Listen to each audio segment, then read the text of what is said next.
Geez, there's a bit of a wind-up.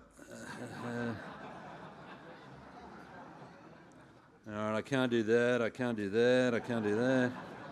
All right, thanks everybody. All right, so my name's Jim Beyer. I'm the Managing Director and CEO of Regis Resources. So there's a couple of things I'm going to talk through today. The first piece that really I'm going to talk about is what Regis Resources is and who we are, and the reality is that we are much bigger and much more than just McPhillamys project. That's not to discount the issue that this situation, I think, presents in confidence in the country. And I can speak pretty clearly, having just in the last couple of weeks come back from the Denver Gold Forum, where there was probably one or two questions that I was asked by just about every person that I met. But anyway, I want to talk a bit about I'll talk a bit about McPhillamys, not to the same degree that Will did, but I'll set a little bit more context for it. I'll do that a bit later on. So I am looking, this is cautionary statement, a couple of pages of it, so there's obviously a lot of arm waving that goes on, and this is the bit that promises to give up your firstborn child if you deal with it inappropriately. Let me know, because mine's ready to be handed over any minute now. Okay, so where are we? What do we do? Well, we're a gold mining company listed on the stock exchange, and we're made up of two primary production points. There's the Duketon operation, which both of them sit in Western Australia, and our head office is in Perth. Duketon sits on the Duketon Greenstone Belt. We own that asset 100%. Last year, that produced about 290,000 ounces for an all-in sustaining cost of a bit over $2,300 an ounce. We also own a 30% share in a mine called Tropicana, which is a mine that produces at 100% about 450 to 500,000 ounces per annum. We are in a joint venture relationship there with Anglo Gold Ashanti, and we bought that asset probably 3 years ago, I think, off IGO. Pardon me. The other asset that we've got, you can see our reserves there. We used to have a lot more reserves, but as part of the write-down, we had to write off, I think it was about 1.9 million ounces. And we have McPhillamys sitting over here in New South Wales, which is a great project, and I'll talk some more on that shortly. So that's basically the spread of our business and the scale that we produced last year, both production and cost-wise. Corporate, our board, we've got a great board made up of quite experienced operations, finance and accounting. It's actually a well-structured board, in my opinion. And also there's some names there, our management team, which people might recognise, a couple of people from that. Our capital structure, we have about 45% of our shareholders are based here in Australia. The next big chunk is North America at just on 40%, and then the rest is sort of spread throughout the place. We have 755 million shares on issue, market cap sitting at about 1.4 bill, and we have 300 million in debt, although our net debt position now is, or at the end of the financial year, was about -5, but it's well up on that now, primarily because we are in a very significant cash building phase for a number of reasons I'll go into shortly. Looking at how we go about and how we go about delivering on our business and making money, we do that in what we consider to be a safe and responsible manner. On the safety front, if you measure safety on lost time injury frequency, we were really pleased to have delivered a zero lost time injury last year. Safety, like anything, you can never relax, and in fact we had an incident last month where somebody fell over backwards onto a bar, and they've badly bruised their back, so we hit a lost time injury. Why is that important? It's just a reminder that no matter how good you think you are on safety, you can never take your eyes off it. Our female participation is sitting at slightly above average for the state, and our land rehabilitation, which we hadn't been doing much with over the years, we've really picked up. People will realise that it's okay from a cash flow point of view to kick things all the way to the end of the mine life, but sometimes it's a lot cheaper on a unit cost basis to do it as you go, and we've done the numbers, and that's what we're doing, and also keep the liability down. We've got renewable energy farms. It's fantastic now. We've got a solar farm that's been running at Duketon, saving us $85,000 a week on diesel fuel savings. All our power, a lot of Australian WA gold mines, they get all their power from diesel or a gas line if they're lucky enough for it to be nearby. So anything you can do there has a great financial kickback. Tropicana is installing a 61 megawatt renewable energy, and we believe that this is probably the largest privately owned renewable energy farm that's going in Australia at the moment for direct private use. And importantly as well, we do take cultural heritage very seriously. We don't actually have a native title declaration or an application over our site at Duketon, but we nonetheless have got a very good relationship that we've been building with the Matjinjaranalia, working on building some sustainable skills there. So we take we think we put a lot of green ticks on our ESG. It's just a sensible way about going about doing our business. Looking forward, what does the business look like, and where are we planning to take it? I mean, Duketon has been through its best years. Probably 3 or 4 years ago, it was producing as a site 350,000 ounces, super cheap, but life was easy. Oxide, low, shallow pits, easy mining, and easy milling and good recoveries. It's a tough game now. We're down deeper. We've also been running out of surface reserves, so we've been starting 2 underground mines. But we see that Duketon has got this capacity to produce between 200 to 250,000 ounces out well beyond the current reserves, and I'll explain why. As an underground miner, if you're looking at it and trying to figure out how to value an underground gold mining company, whatever you do, do not look at the reserves alone, because they do not reflect the true value of the business. At Tropicana, obviously a slightly lower production, but we see that for at least out to 2028, 29, while we're running open pits and undergrounds, that we will produce between 135 and 150,000 ounces. Duketon, a little bit more detail here. As I said, it's made up of a combination of open pits. There's actually 3 mills. We've put one of our mills on care and maintenance at the end of the year because we ran out of dirt. That's up in the north. We're looking at some options for low-grade stockpiles that are pretty good at today's gold price, whatever it is, $38.50 or wherever it's sitting. So we're just evaluating that at the moment. But this year, Duketon will produce somewhere between 220 and 240,000 ounces, sitting in an all-in sustaining cost between 25 and 2,800. Now, there's a bit of that all-in sustaining cost that's non-cash, and I'll talk about that at the end when I talk on overall guidance. But Duketon is really made up of 2 underground mines, a few open pits. We've just recently announced the start of a new underground mine, so we're going to have 3. And what we're really doing is we're driving for 4. We think if we hit 4 underground mines, that these deposits have the capability of going on well out beyond way beyond their current reserves and out through past the end of the decade. And the reason for that is it's this classic story of underground mining where you've got 2 years of reserves, and after 10 years of mining, you've still got 2 years of reserves. And to reflect that confidence, the graph there on the left, you can see the maiden reserve that we had at Duketon at Rosemont Underground.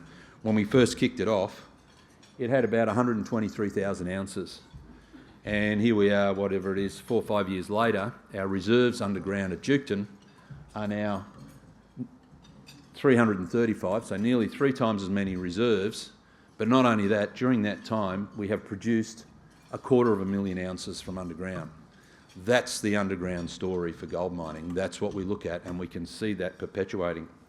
So we've got the producing areas are the ones in the yellow boxes, and on the next slide, the newly announced Garden Well underground that'll be in production probably in about 18 months' time or so. So that's 3. And what we're really trying to do is we think each underground mine can produce somewhere between 40 to 70,000 ounces a year. So to hold that 200 to 250,000 out from underground mining alone, forgetting about open pits, we need another one.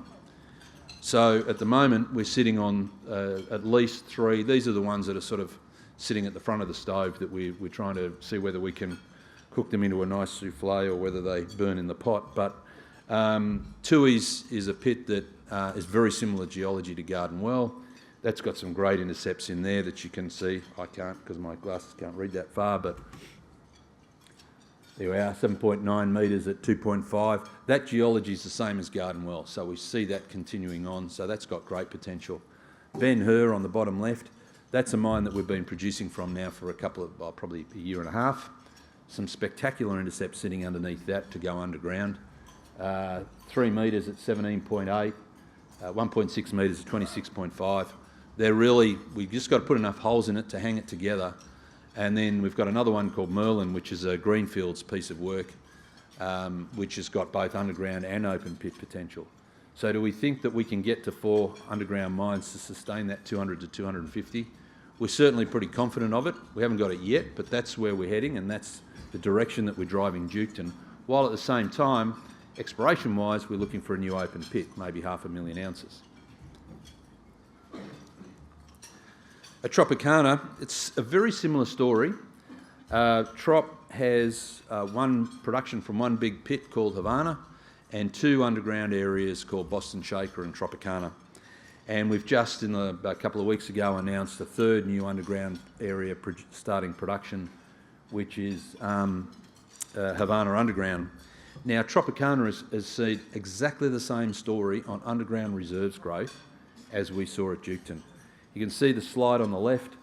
Back when the maiden reserve was declared at Boston Shaker, it had 320,000 ounces. This is at 100%, not 30%. Now here we are 5 or 6 years later, and our underground reserves are now double to 661, and in that time, we've also produced nearly 500,000 ounces. So the undergrounds just keep on going, and in fact, we've drilled holes way down plunge of the existing resource modelling, like 600 metres. These are the holes sitting down here and over here. They have got the same intersects, same lithology, same geology. This will just keep on going. So we look at Trop and think long extended life and new potential underground. As I said, I won't dwell on this one. This is the Havana Underground project, but interestingly enough, for a number of reasons, we couldn't run some of our drills out in the field away from the mine, so we actually brought them in and put some drilling, snuck a few holes in where we weren't supposed to, not culturally but planning-wise, and we found in these areas that had previously been considered to be barren or unclear, but through this offset fault structures, we've been hitting some very significant gold intercepts in areas where there just wasn't considered to be anything before. So we could see another underground area opening up there maybe in, 3 or 4 or 5 years' time. A bit of drilling to do there. So we think Duketon's got good life ahead of it from underground. Tropicana's got the same. Exploration potential is huge. There's a couple of graphs that we do to try and reflect why we think that the Duketon Greenstone Belt, which has been around geologically as long as any of the others in that part of the world, hasn't had much, only 10 million ounces of gold has been identified, where you look at some of the other big greenstone belts and they're massive. And what's the difference? It's basically time and money. The greenstone belts in Western Australia, the more time you spend, the more money you put in, the more you find. We are just starting way behind the times on both the Albany-Fraser belt, which is where Trop is, and Duketon. So we think there's great potential there. So if you sort of look now, we've got our operating business. We can see solid life being generated now as we transition Duketon to an underground. We see Tropicana really growing in life, in value. Really pleased with that investment. So the other piece of investment potential that we had was this thing called McPhillamys. Now, it was 2 million ounces of reserves. It was a billion-dollar project, so it wasn't insignificant. In its first life, it was going to have about 10 years of production because the ore body continues on at depth. In fact, the grade improves with depth. Average annual production of 187,000 ounces and an average all-in sustaining cost of $1,600 an ounce. Less than that, actually, but let's round it to 16 to make the maths easy. So what does that mean? What's the scale? how do you figure out what that actually is valued? If that was producing today, and we were producing 187,000 ounces, and the gold price today is $3,800 an ounce, more than that, but do the maths. 3,800 minus 1,600 is $2,200 an ounce. $2,200 an ounce times 187,000 ounces a year is what? 370 plus another 10%. It's 420 million bucks, 400 million bucks cash flow a year that mine would be making if it was operating now, including royalties, taxes, all of those sorts of things. So this was certainly, it wasn't a small project by any stretch, but usually long life ones aren't. Like this, certainly in the open pits, and there's huge potential for this to grow. So what happened? Yeah, well, we'll sort of started to go into some of the details of it and some of the other bits and pieces. I won't be quite so. But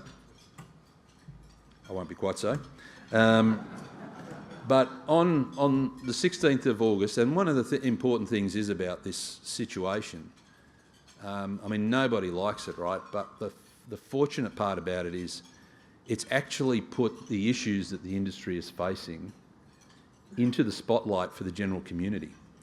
If there's one thing that I think the news outlets and the media picked up was this was no longer some issue that the resources industry and what are they, they make so much money, who cares? All of a sudden, people started to sort of lean in on the table and sit up straight and say, what does this mean? This doesn't smell right. So, what happened? And what does it mean? Well, the minister declared that this plan here, on the slide here, you can see the project area. That's the area in purple, which I think coincidentally happened to be the exact application area that the Section 10 was made under. So it didn't go anywhere else. And over the years, it was made back in October 2020, and we went through all of the processes with IPC approvals, state approvals, which actually went up to the EPBC, people that administer the EPBC Act under Minister Plibersek, got all the ticks. But then back in August, there was this decision was made from the minister to declare the areas in crosshatch as declared protected under Section 10 of the Aboriginal Torres Strait Islander Heritage Protection Act of 1984. And that, as we had clearly notified, as we had been queried about what would the implication of this be, we made it crystal clear this would make the project unviable. We did say that we spent a number of years, 5 or 6 years, going through looking at four areas, 30 different options, but this was the one that ticked safety, heritage clearance, ironically, environmental, groundwater. This was the one, and it certainly, I think one comment was made, it was just the cheapest and the fastest. This was by no means the cheapest or the fastest. I mean, this is a downstream construction. If you understand, tailings dam construction downstream is the safest, but it's also the most expensive way of building it. So this killed the project for us. What had been approved, we no longer have a tailings dam. Don't have anywhere to put your tailings. Got nowhere to go. Now, as you can see, it's not just the tailings area. It was also around this little creek called the Belubula Creek, which was also an area we can't go into or across, and if there's a question later on, I can actually read out what the restrictions are on it if you're interested. But it's pretty interesting, and keep in mind, this is freehold property. This is not Crown land, this is freehold property. We own this property, this is farming land. So we can't move it. And this little area here that's a yellow dot was an area that was identified as being culturally significant, but it wasn't declared because we weren't it wasn't under threat from our activity. But we were told if we do put it under threat, it will be declared. So it was pretty hard for us to try and find a location for that dam. Our time frame, we think, could be anywhere up to could be 5 to 10 years before we find a good location, buy the land, clear it, drill it, do all of the things that the industry does to make sure that we do things right and safe.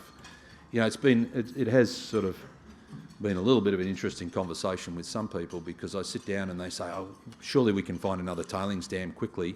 There's not anybody from industry within the next 3 or 4 months, and just keep on going. This takes years to do. You have to drill groundwater, do all your surveys.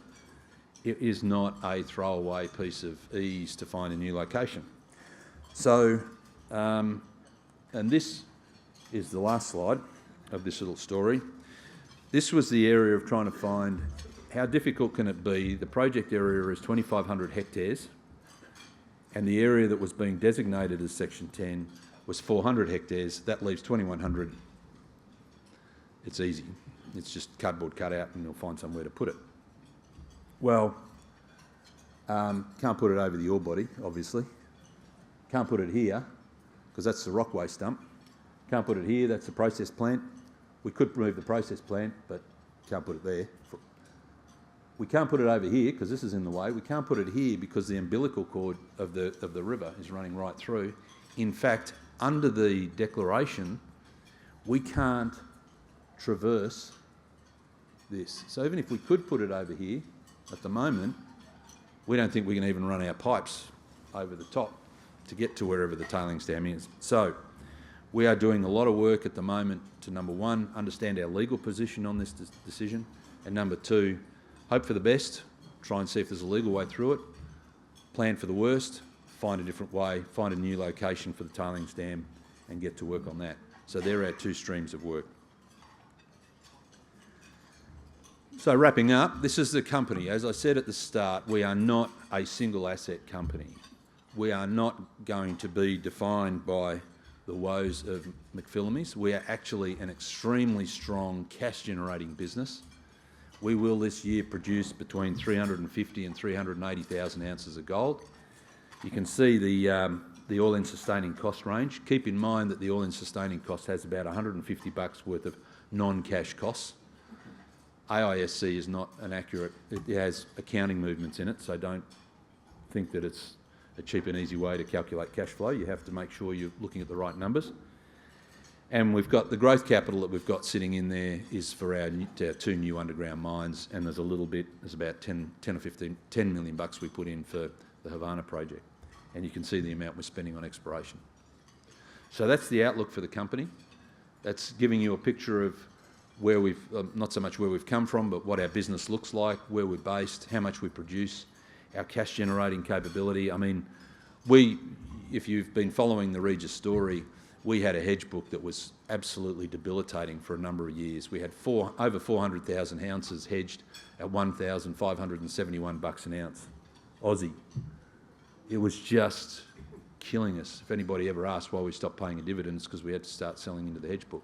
But we broke clear of that, and the reflection of our cash generating capacity was in Q4 last year. We generated, we actually added to the cash balance about 110 million bucks over 3 months. 20 of that was a tax refund. The other 90 was from our operations. So we're a strong business. We're not defined by McPhillamys. McPhillamys is an important project, and it's very important that we maintain the rage, for want of a better description. But you know, Regis will work our way through this, try and working it through the appropriate channels, and hopefully we can get a change in the position on it. We'll look for an alternative location for the tailings dam, but in the meantime we'll continue to be and build a very successful gold mining business behind it, so that when the time comes we'll be in an even stronger position to take on this project when it can happen. It's just a question of when. So I won't go through that. That's all pretty straightforward. That's the pitch.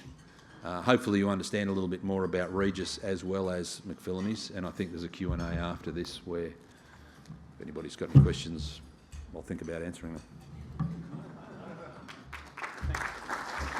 Stay up here, we'll do questions now.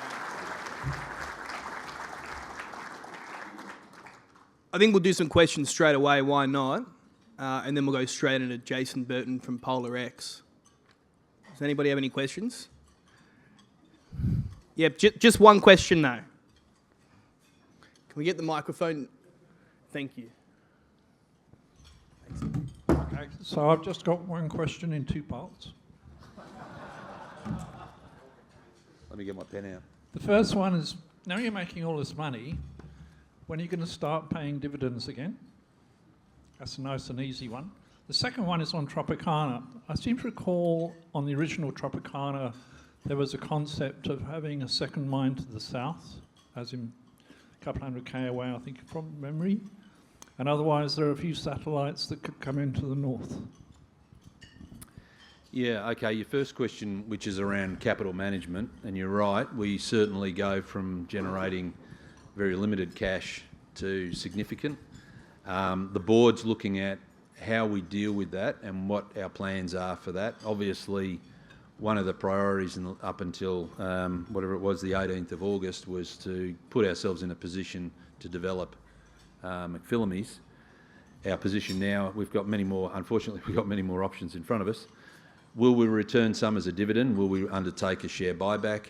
Will we invest it in other existing operations and undertake M&A? That is all actually part of the equation now that the board, as we look at from a strategic point of view. Obviously, I'm not going to answer that today. That's their decisions for the board to make, but it's certainly back on the equation for consideration. The other question, I think, was about Tropicana and other satellites. Absolutely. We've actually been doing quite a bit of exploration work, probably about 30 or 40 k's to the northeast of the Tropicana immediate complex, and we've redirected back to very near mine, so within a K along strike, both north and south, because over the years the knowledge and understanding of the deposit has grown much more significantly, and areas that had been previously gone, there's nothing there, let's go further away, we're actually coming back and saying, holy cow, we know a lot more about this now, so let's use what we know and what we believe is sitting underneath cover, because there's a fair bit of cover there. I don't know about the other potential deposit further south, but I'll go and have a look at it. But yeah, we're constantly, the similarities of, we see the mill is a 9 million tonne mill. By the time you hit 2029, we won't be able to fill it. You cannot fill that mill from underground alone. So, first prize is to find another open pit. Failing that, we'll just continue to increase the underground capacity. The way the mill's built, it's quite modular in its nature, and we can ramp it down in throughput without compromising anything, so it's easily managed. So there you go. Anyone else?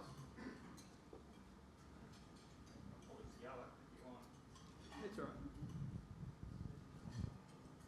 Thanks. Jim, just wondering if it's personal or a Regis view, holistically, Australia as a destination for mining capital, how would you see it now with reference to what you've experienced in the last few months? How would it stack up relative to North America, South America, Africa, and how would we be seen now on the basis that the semi-autonomous region of Western Australia seems to be fine? How would you stack it up? Well, first of all, understand that the act that was used in this particular instance got nothing to do with New South Wales. It's a federal act. And for those that aren't aware of it, there's the Hindmarsh Island Bridge affair, as it was called, back in 1986, something like that. It's worth a read. Really worth a read, because I don't know whether there's parallels or not. I guess one of the things is we actually don't know what the reasons are at the moment. The Minister hasn't provided yet her statement of reason. We got some loose things, but the facts, as far as we could tell, were all the same as it had been presented and considered by the IPC, by the state process, and by the EPBC group department. So we don't actually know. Genuinely, we're not sure. The industry does what it needs to do to recognise and respect Aboriginal culture and heritage. So there should be no undermining of that message. What we need is clarity and transparency, right? That's what we need, so that we can plan around it. So, coming to your question, and I was asked this yesterday by somebody, and I said, look, I had questions. I had people coming in and ask, who manage multi-billion-dollar funds, and they said, "Why would I invest in Australia? You've got sovereign risk. Isn't that what this is?" And you're sort of sitting there with wanting to. One is, yeah, this has had a big impact on us, on Regis, and you want to answer with that hat. The other part is, I'm an Australian and I don't want to undermine our country because, what a great place to live. And without mining, we would not be living the lifestyle that we live. So we need mining, right? Just as a sidebar, and I'll drift off on this, anybody know how much we paid the mining industry last financial year, paid in royalties and corporate tax? And the two students, Lucy, and you're not allowed to answer this because I already asked you that. Does anybody know how much we paid? $74 million, $1 billion, $73 billion in 1 year, 31 billion in royalties and 40 odd billion in taxes. And I was at the mining club function last week, and it's easier over there because we've got a new hospital called the Fiona Stanley, which is, pride of place. It's a crown jewel sort of thing, and Optus Stadium as well, where they play Aussie rules. I'll explain that to you guys if you need some explanation, being a Lions supporter. I had to weave that in there somewhere. I lost my train of thought. So it was very important, though, I can tell you that. No, the cost of the hospital was $2 billion. The cost of Optus Stadium was 1.7. So the mining industry contributed last year the equivalent of 35 major capital city hospitals. And we get no credit for that. None whatsoever, or hardly any. And I think we need to, it's always this we, which is sort of that, somebody thought that everybody should do it and in the end no one did it, or however that story goes. Individually we have a role to do in that, playing that as well. So, back to your question, right? Look, I don't think it hasn't helped our position at all. It doesn't make me happy to say that. Other countries, they've got their own risks. I mean, North America is, industrially it's slightly more challenging because of it's a different industrial scene. Permitting, you don't want to be permitting anything anywhere really. It's just getting harder and harder, which is what we need to try and get on top of. But this one in particular is particularly concerning because at this point in time, if I'm asked, I can't say why that area was declared a Section 10. And that makes it very difficult for me to present an argument that sovereign risk hasn't increased. We have time for one more question. No more? Cool. All right. Gerardo. Just in front of the end of every boom, there seems to be one of the biggest reasons that are unquoted and unmeasured is that we've run out of enough geologists, geophysicists, and mining engineers, etc. How are you finding the resource, the prime resource to actually execute all these projects? People? Yes. It gets harder every year. And so a bit like Glencore and BHP is finally advertising what the benefits of mining, right? But they should have been doing that 10 years ago, right? And they had plenty of money to do it. Why isn't the education? I know I helped send 10 engineers to South Africa many years ago in the mining club here. Why isn't the business, particularly strong cash flow companies, promoting more people to go help them get scholarships to do geology or mining engineering, whatever? So sorry about the. I mean, there's a few things in that to unpack, as they say. I mean, the industry, every now and again, there's being president of AMEC as well, this whole discussion goes on about what can we be doing to raise the profile, and I think sometimes there's a little bit of stick your head up to tell everybody and it gets whacked down because there's more negative than positive, right? So I think there's been a little bit of that across our industry. It's great to see the big guys and girls sort of getting out there trying to raise the profile, but I think, I don't know, personally, and every time I sit down and talk with people, The great feel-good stuff on TV looks great, but people, they've got no idea on the quantum, right? How much did this rail tramway system out here, this attempt to copy Melbourne, how much did that cost? How much? 20 billion.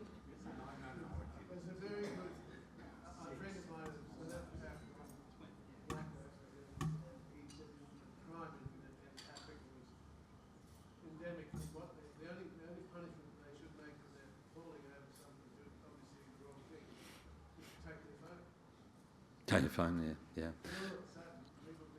Oh, yeah.